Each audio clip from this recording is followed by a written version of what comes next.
Halo, halo, apa kabar? Assalamualaikum warahmatullahi wabarakatuh. Senang sekali saya Hersy Arif bisa kembali menjumpai Anda semua. Bagaimana puasa Anda? Mudah-mudahan tetap semangat, masih panjang. Ya, perjalanan ini belum sampai 10 hari putaran pertama.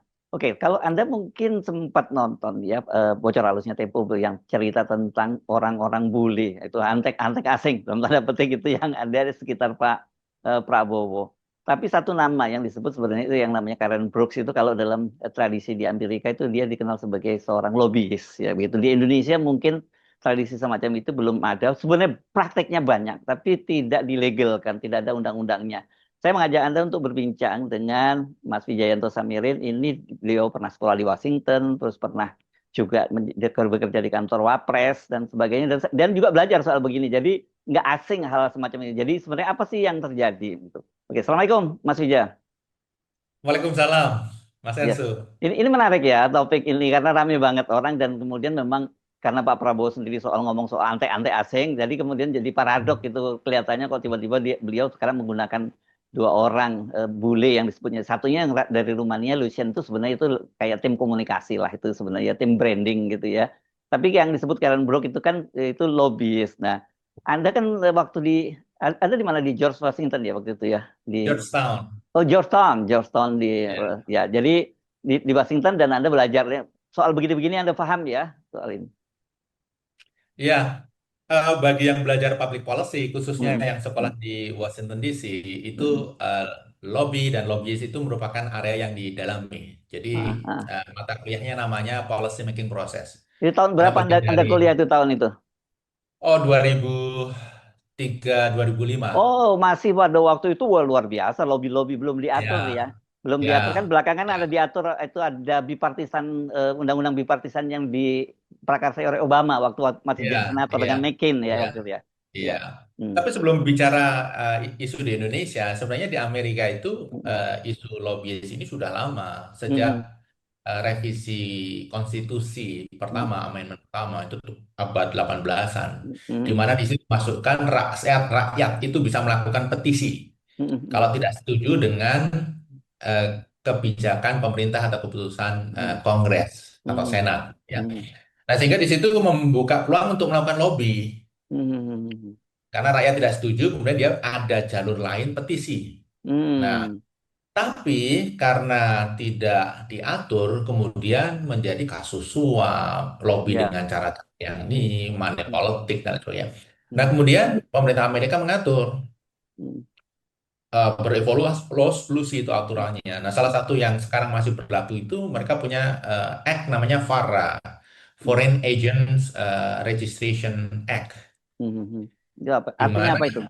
Hmm. kalau seseorang itu melakukan lobby Hmm. untuk kepentingan asing, dia harus Hmm. declare. Jadi ketemu Hmm. kemana-mana, dia harus mendeklar, saya Hmm. ini bekerja untuk kepentingan Rusia, saya ini bekerja Hmm. untuk kepentingan ini.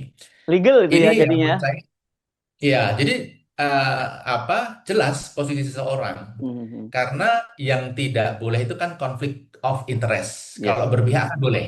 Hmm. Kalau di media Hmm. harus beda antara opinion and fact Hmm. gitu kan. Hmm. Ini Hmm. opinion atau fact. Anda ini sedang menyampaikan fact atau opinion. Anda ini sebagai pengamat, think tank atau bekerja untuk kelompok tertentu begitu. Hmm. Hmm. Nah, kalau yang domestik sendiri berubah-ubah peraturannya, tapi yang dipakai hingga sekarang itu adalah apa yang disebut dengan LDA, Lobbying Hmm. Disclosure Act tahun Hmm. 1995. Hmm.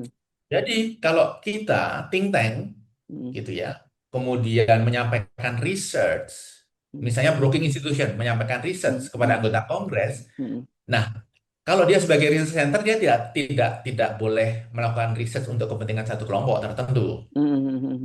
Tetapi kalau dia lobbyist, dia harus disclose. Saya melakukan research untuk kepentingan tertentu dan saya melobi untuk regulasi ini. Hmm. Jadi ini membuat jelas gitu ya, seseorang itu bekerja untuk siapa. Ya, ya. Dan di sana seseorang dianggap lobbyist itu dan harus ada sertifikasinya itu Sertifikasinya. kalau bekerja minimal 20% waktunya itu untuk ketemu legislasi, Hmm. legislator atau ketemu dengan orang pemerintahan.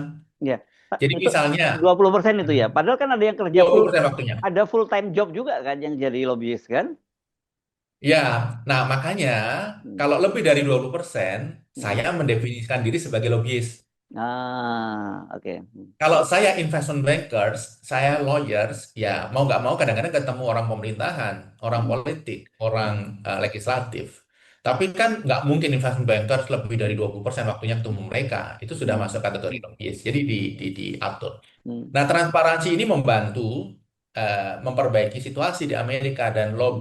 lobbying itu menjadi industri besar di sana. Ya. Hampir semua sektor Hmm. itu punya tim lobby. Hmm. eh, Pihak yang paling banyak meng-hire lobbyist itu adalah kadinnya Amerika, American Ah, Chambers of Commerce. iya, iya, iya, iya, iya. Ya, Ya. pernah saya ke sana gitu kan di Washington DC, itu ketemu dengan banyak lobbyist yang ada di Hmm. situ dalam meeting-meeting itu. Bahkan Hmm. beberapa teman kuliah saya itu jadi lobbyist. Ya, ya, Karena ya, itu ya. profesi yang banyak dicari, Mas, sangat Hmm. lukratif di sana. Mhm, mhm, mhm. Ya, ya. Dan saya sempat membaca, memang saya sempat melakukan riset juga pada waktu itu. Ya, itu kan sebelum diatur oleh undang-undang bipartisan itu dia menjadi bisnis kedua terbesar setelah government. Disebutnya sampai seperti itu ya di Washington itu ya. Luar biasa dong. Jadi Iya, iya, ini legal. iya. Jadi orang melihat mungkin kita kalau sekarang di Netflix masih ada itu Mas Vija film House of Cards. Itu kan ada seorang Oh pria yang iya, jadi iya, iya, ya iya, jadi iya, lobbyist kan iya, itu jadi memang profesi iya, yang wajar kalau di iya. sini itu jadi persoalan ya. Iya, karena tidak diatur. Dan Hmm. di sini itu anggota DPR, Mm-mm. kemudian menteri, itu bisa Aha. memerankan peran lobbyis, Iya, melakukan sesuatu untuk kepentingan korporasi, untuk iya, kepentingan asing, untuk iya. kepentingan investor asing, tidak ada Mm-mm. eh, penegasan. Makanya kalau kita lihat isu tambang nikel, Aha. kemudian Ya. hilirisasi, mobil Mm. listrik, ini kok kacau balau gitu kan. Mm-mm. Karena ada yang blur, ada pejabat negara, Mhm. ada anggota legislatif yang juga memerankan fungsi lobby untuk Lobby, kepentingan ya. tertentu. Bahkan kalau Gitu. sekarang di Indonesia lebih parah lagi kalau dia yang sebut kalau Bang Rizal Ramli menyebutnya peng-peng, pengusaha dan penguasa. Ya, Dia ya, dia justru memainkan itu untuk kepentingan bisnis dia, kelompok-kelompok bisnis dia. Banyak lah itu ya, kasus-kasusnya ya. ya, ya, Ya, ya. ya. Oke. Jadi menarik memang cara suatu demokrasi Mm-mm. melihat lobby sebagai bagian dari proses demokrasi karena Oke. sulit dihilangkan, jadi Oke. diatur. Oke, nanti kita elaborasi lagi. Tapi ini kan ada pernah pengalaman di pemerintahan, di government. Anda pernah di kantor Wapres ya pada waktu eranya Pak siapa waktu itu Pak Yusuf Yusuf Kala. Kala ya menjadi Oh presidennya. ya, Ya, lobby-lobby semacam ini dari baik dari kalau dari dalam negeri kita nggak bisa nyebutnya sih ya, bisa itu politisi, pejabat. Nah, kalau dari internasional dunia internasional ada yang pernah atau Amerika gitu yang pernah Anda berhubungan. ya beberapa kali. Dan yang paling intens itu ketika Pak JK menugaskan saya mengkoordinasi Hmm. penyusunan Perpres jaminan produk halal.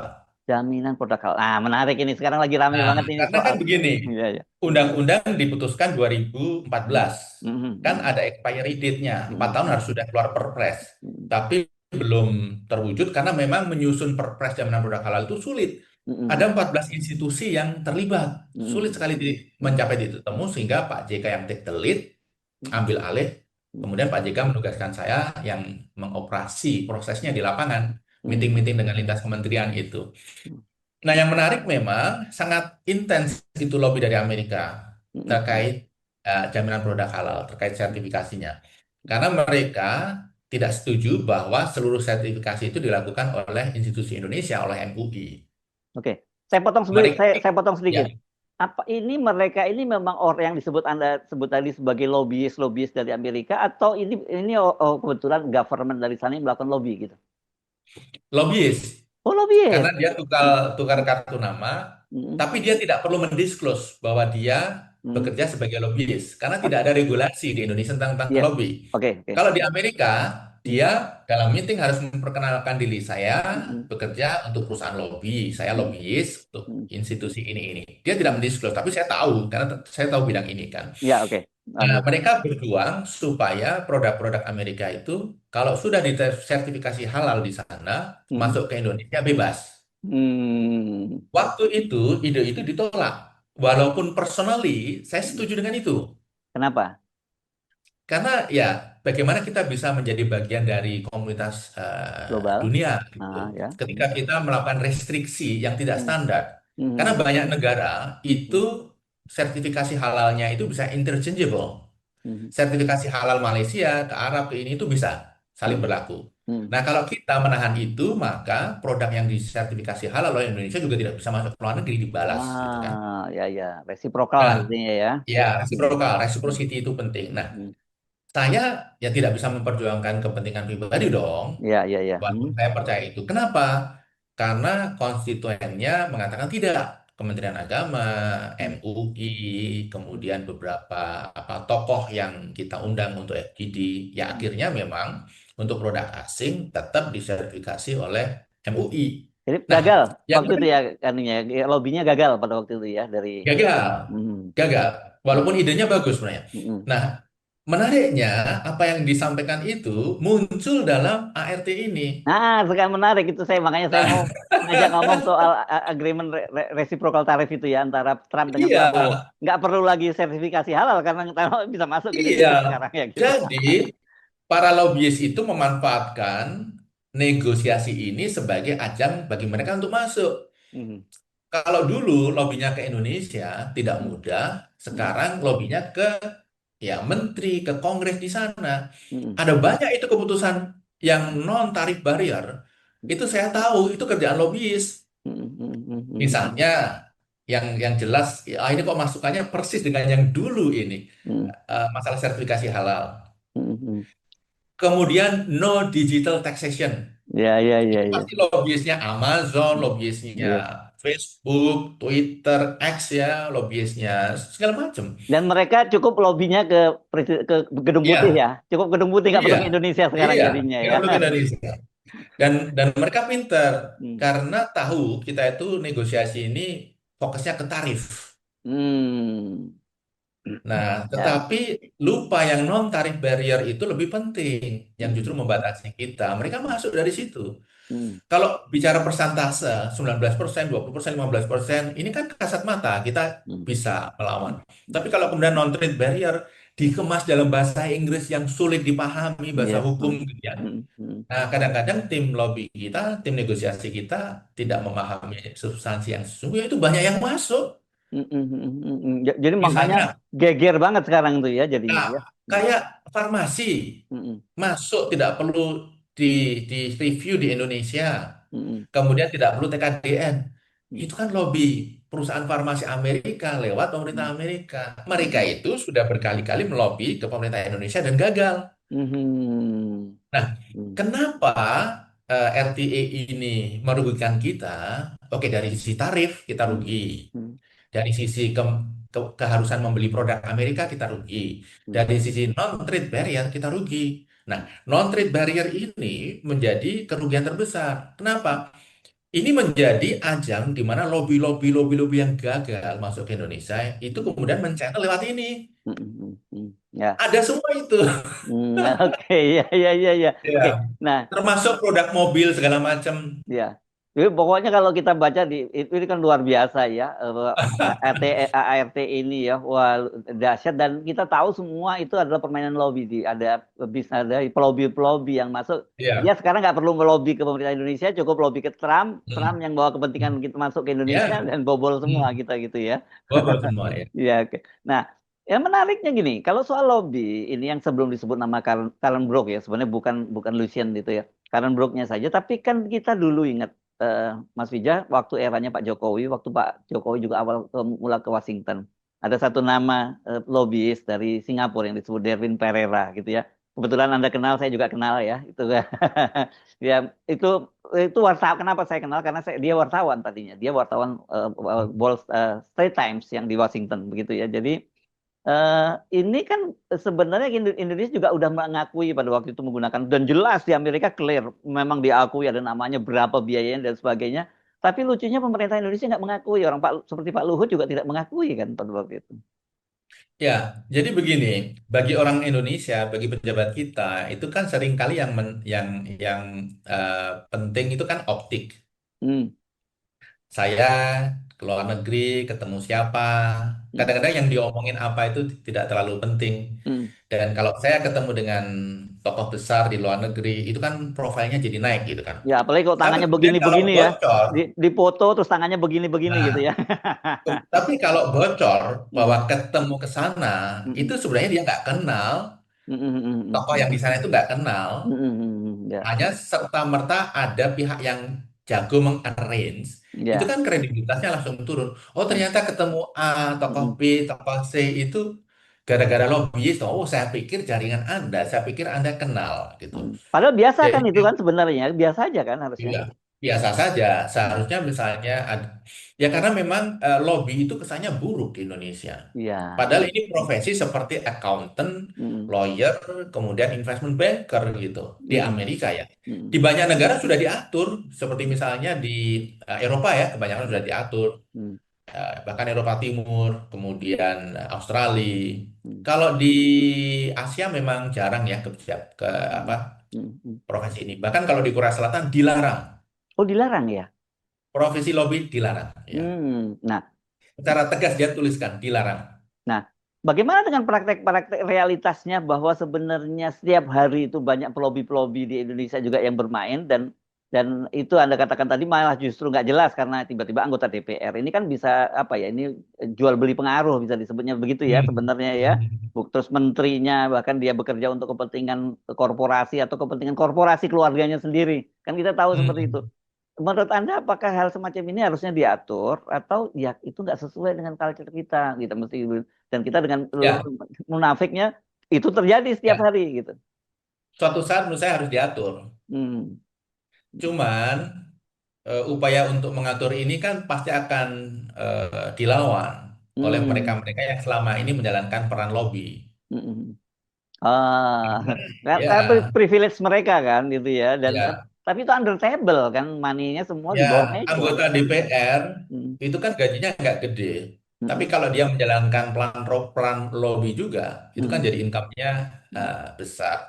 Kembali ke masalah Derwin, ke masalah Karen, itu saya juga sebenarnya di masa lalu relatif beberapa kali ketemu ya. Hmm. Dan sebenarnya tokoh-tokoh seperti sosok-sosok seperti Derwin, seperti Karen, fine-fine saja gitu. Hmm. Hmm. Hmm. Mereka menyampaikan sesuatu gitu kan, dan terima atau tidak kan ada di tangan kita. Jadi sebenarnya persoalannya pada kita ya karena regulasi yang tidak Bukannya ada tadi itu ya. persoalannya kepada kita gitu. Hmm. Misalnya kita punya financial investor, Hmm. kita punya financial advisor, Hmm. ngasih saran, kita invest ke sini saham A, B, C, D. Hmm. Hmm. Tapi at the end kan keputusannya ada di kita. Iya, iya. Hmm. Jadi bentuknya itu seperti advice. Tapi karena orang Indonesia itu ada unsur inferiority Hmm. kompleks. Hmm. Hmm. Jadi ketika berhadapan dengan orang asing itu kadang-kadang kemudian merasa under pressure gitu. Hmm. Sebenarnya kalau mereka dianggap sebagai teman ya teman aja gitu. Tidak Hmm. perlu menganggap kita itu ada di bawah Hmm. mereka gitu. Ya. Jadi lobbyis ini seperti kuda, Mas. Nah, gimana itu? Kalau kita bisa mengendalikan, ini bisa cepat membawa kita ke satu tujuan. Oke. Hmm. Tapi kalau tidak bisa mengendalikan, kita akan dibawa ke tujuan si kuda inginkan. Bahaya itu. Lebih parah lagi, Hmm. Pak, Mas, kalau kita tidak bisa mengontrol, kita akan diperkuda oleh si kuda. Oke, tapi ya menarik itu. Silakan. Iya, karena lobbyis ini Hmm. orang yang skillful sekali dan Hmm. mereka punya jaringan politik yang sangat kuat kemana-mana. Nah, mereka itu yang biasanya jadi lobbyis itu adalah ex-diplomat, Hmm. Hmm. ex-pejabat tinggi ASN, Hmm. atau ex-politisi, ex-congressman. Jadi bisa Wartawan. dibayangin kan? Iya. Jangan juga wartawan itu juga banyak yang jadi pelobir Oh, kalau wartawan, betul, ya. wartawan juga. Iya, iya. Intinya orang yang punya Hmm. jaringan. Hmm. Nah, kalau teman-teman saya di Georgetown, yang orang-orang Amerika, itu banyak yang mimpinya. Hmm. Itu menjadi jurnalis, Hmm. menjadi lobbyis, Hmm. Nggak, oke. dan menjadi... Bentar, kalau jurnalis kan jelas tuh habis itu sekolahnya apa, kemudian dia karirnya apa. Kalau lobbyis itu sekolahnya apa dan karirnya kemana dia mulai awalnya itu gitu. Nah, biasanya masuk sebagai lobbyis junior. Karena Oh ada itu lobbyis ini, perusahaan ada lobby. kantor lobby ya di sana ada kantor Iya, pos. ada Oh firma, firma kemudian ada lobby. partner. Mm-mm. Itu seperti konsultan, masuk di Ya. situ, stepping Mm-mm. up the career ladders. Mm-mm. Kemudian ujung-ujungnya banyak yang kemudian kenal dengan anggota DPR, partai politik, menjadi politisi. Jadi itu Mm-mm. salah satu rute. Mm-mm. Di Amerika, di Washington DC itu Mas, ada yang namanya K Street, Jalan K. Jangan kayak. Itu pusatnya lobbyis. Kalau kita jalan di sana itu kanan kiri, ini firma lobby semua. Hmm. asosiasi perusahaan, asosiasi ini di situ semua gitu. Hmm. Kebetulan saya pernah magang di satu think tank bergerak di bidang anti korupsi di K Street juga. Hmm. Jadi ambience lobby itu kerasa sekali ketika kita makan siang di kafe atau apa Ini gitu jauh ya. dari Capitol Hill atau dari White House jauh Dekat, nggak? Dekat. dekat, dekat dari K Street itu di tengah. Ini dekat dengan White House lebih dekat. Mm-mm. Tapi kalau Capitol Hill ya hanya selisih National Mall aja sekitar 2 kilometer. Ah, jadi mobil mobile mereka kalau mau main di kawasan itu Ya, ya. Ya. dekat dengan kantor menteri-menteri, dekat dengan World Bank, IMF. Pokoknya Oh, itu area di mana power dunia itu ada di sekitar itulah, ya, ya, within ya. 2 kilometers distance gitu. Hmm. Dan itu presisius ya di Amerika ya profesi itu ya. Sangat, sangat prestisius dan well paid sekali. Hmm. Ya, ya, ya.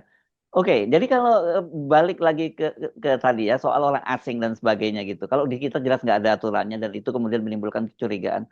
Kalau di Amerika sendiri, apakah yang menjadi lobbyis untuk kepentingan asing itu adalah orang lokal Amerika atau ada juga ada orang dari negara-negara lain yang ada di situ? Jadi, lebih efektif kalau untuk melobi Kongres, pemerintah Amerika itu orang Amerika sendiri. Hmm. Mhm. Gitu. Tapi Mhm. kembali sesuai dengan Farah tadi, ketika meeting dia harus memperkenalkan diri, saya bekerja untuk Mhm. kepentingan Mhm. satu negara. Mhm. Ini kan ada apa kasus yang belum lama mencuat ini. Mhm. Paul siapa gitu saya lupa. Yang dia bekerja untuk kepentingan Rusia untuk Mhm. membangun persepsi positif terkait dengan apa hubungan Rusia Ukraine, tapi Mhm. dia tidak mendisclose. Mhm. Baru di akhir dia kebongkar sehingga dia kena penalti. Lisensinya Hmm. dicabut sebagai lobbyist, kemudian harus membayar uang gede banget.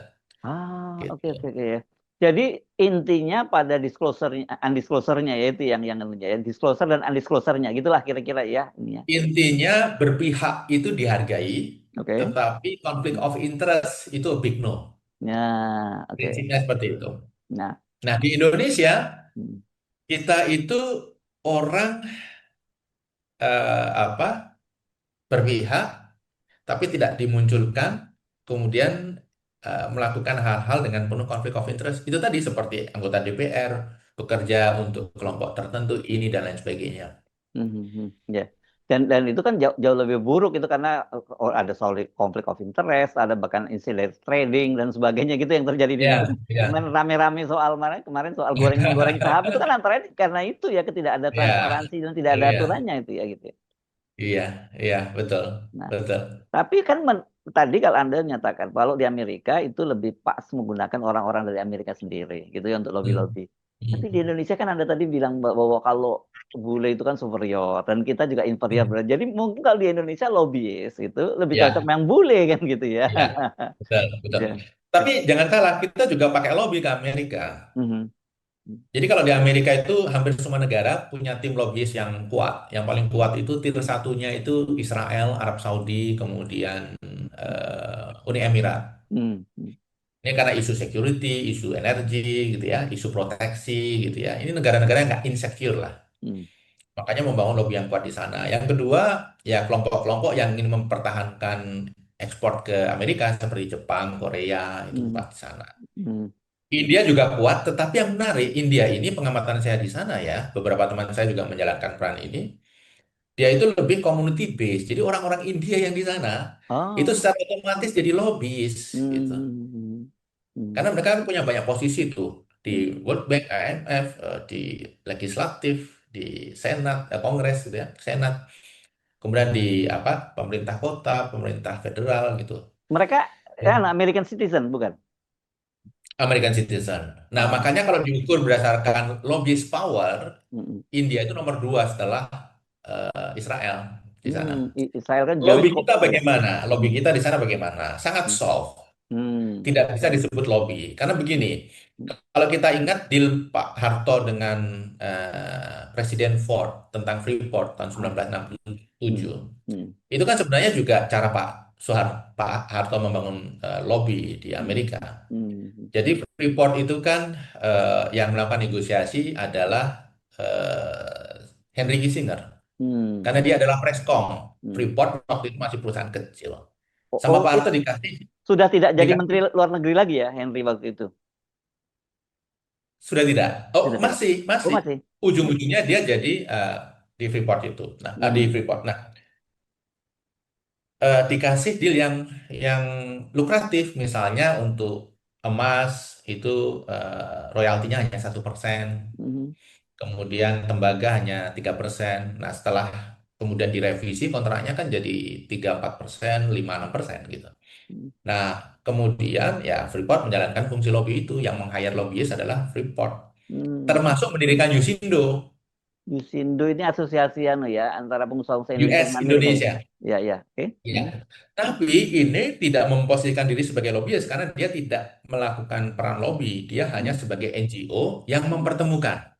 Jadi Hmm. banyak aktivitas NGO itu mempertemukan, bikin event sehingga Hmm. pihak Indonesia dan pihak Amerika Hmm. bisa ketemu. Hmm. Hmm. Nah, dia tidak perlu mendeklar sebagai lobbyist, cuma bikin event. Hmm. Ya Yang ya. melakukan lobby ya pihak Indonesia sendiri, tapi dipertemukan dalam event-event itu dengan pihak yang pas di Amerika. Jadi Hmm. kita pernah melakukan juga dengan cara yang soft.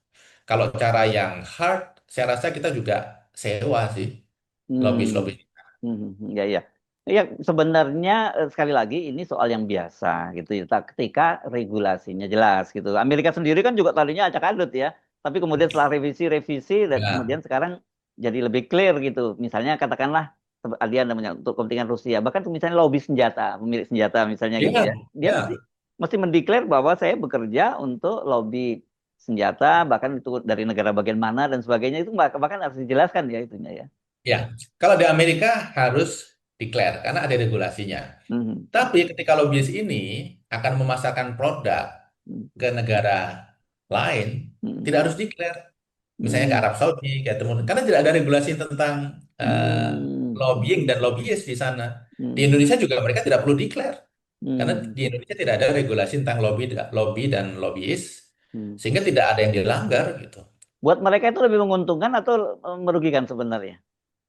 Jadi begini, ya kalau dia declare di awal, itu kan posisi kita kemudian alert, kemudian Hmm. siap-siap. Oh ini Hmm. lobby loh untuk Hmm. kepentingan ini loh, Hmm. gitu. Hmm. Hmm. Tapi kalau nggak declare, itu tadi konflik of interest kan, dia bisa Hmm. memposisikan diri sebagai the friend of Indonesia, Hmm.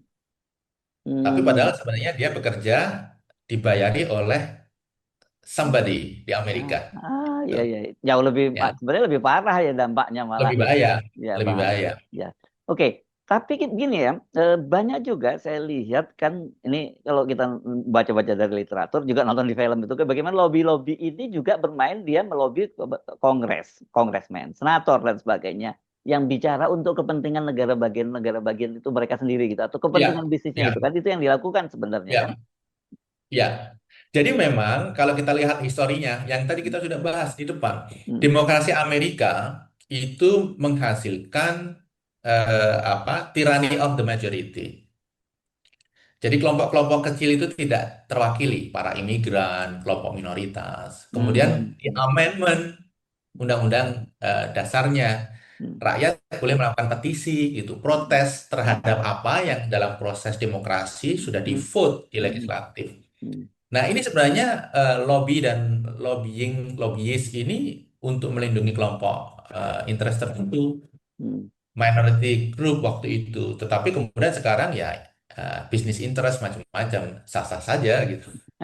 Oke, tapi balik kita untuk kepentingan Indonesia kita akan fokusnya ya Ya. untuk menghindari nanti misalnya ada istilah lagi kayak ini kalau antek-antek asing sekarang asing yang jadi antek-antek kan gitu kesannya seperti itu ya. Iya, Apa antek-antek rekomendasinya? Indonesia, Ya, antek-antek Indonesia. ya. Ya. Rekomendasinya apa ini, Mas Wijaya? Ya, kalau bisa tentang lobbying dan lobbyist ini diatur. Hmm. Yang lebih Ini destruktif ini kan ini bukan sunatullah lobby-lobby. ya yang nggak terlihat yang prakteknya Iya, udah berlangsung iya. sebenarnya ya gitu Itu ya. bagian dari demokrasi. Di Hmm. demokrasi itu pasti ada peran itu. Hmm. Jadi diatur karena yang lebih destruktif itu sebenarnya bukan lobby asing, tapi Hmm. lobby kita yang di dalam sendiri, Ya. konflik of interest untuk kepentingan tertentu harus diatur. Kemudian yang kedua, ya kita harus melihat para lobbyist ini adalah ya profesi biasa gitu, seperti konsultan gitu ya. Dan kita harus tidak mau didikte gitu, karena posisi mereka seperti tadi, perumpamaan kuda itu, kita yang harus menunggangi kuda Ya, untuk mempercepat sampai tujuan, jangan mau diperkuda oleh kuda. ya. Itu yang Oke. sering kali terjadi, Ya. ya. Baik, Mas Wijayanto Samirin. Ini saya nggak cocok Anda sebutnya sebagai ekonom dari Universitas Paramadina. Tapi karena ini kita bicara lebih pada pengalaman dan latar belakang pendidikan Anda dulu ya. Terima kasih Ya, sekali lagi. makasih Sampai ketemu sama-sama. lagi. Mas. Assalamualaikum warahmatullahi wabarakatuh. Waalaikumsalam warahmatullahi wabarakatuh.